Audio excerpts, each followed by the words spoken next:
The showdown in the nation's capital over government funding. The U.S. House of Representatives approved a spending bill that would fund all government entities except the current health care reform. Representative Tom Cole from Moore contends few Americans support Obamacare and said, quote, "Its continued existence is a burdensome reality that has inspired numerous Republican efforts to dismantle the law." So the measure is now in the hands of the Senate, which is expected to remove the language regarding the Affordable Care Act.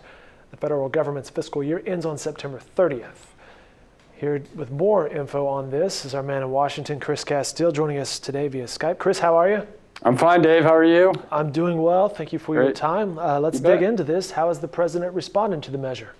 Well, the president's response, has been like most Democratic responses to this, which is that is accusing a small faction of the Republicans in the House and Senate, what they call Tea Party radicals today, the Senate Majority Leader, for stirring this whole thing, for causing this confrontation, forcing a vote on keeping the government open paired with Obamacare. So it's really, and there's some truth to that. I mean, this whole kind of effort to defund Obamacare through this must-pass spending bill has been driven in large part by, Tea Party Republicans and in both houses. And in part one, in Act 1, the House Republicans, all of the House Republicans went along with it except for one last week in passing the bill and then threw it to the Senate. So the Democratic response has been, look, we're not going to do this. We're not going to defund Obamacare through this bill. So,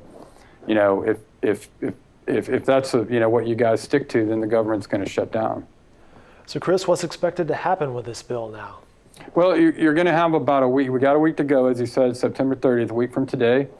And the Senate the Senate Democrats are embarking on a pretty complicated and time-consuming procedural dance right now in the hopes that they can all they need, they don't have 60 votes, which is, the threshold for a lot of votes in the Senate. But what they want to do is maneuver this to the point that they will just need 51 votes, a simple majority, to take out the Obamacare language, fund the rest of the government, send this bill back to the House. And it's what's kind of interesting about this is that some of the Tea Party senators that started this whole effort, Ted Cruz of Texas, Mike Lee of Utah, are now urging Republican senators basically to vote against the House bill, the one that they wanted, the one that they asked the House to pass, defunding Obamacare, because if they go along with this, procedural setup that the Senate has and vote for it, then they're basically setting it up to where it can be easily stripped. So it's complex, and most people probably don't care.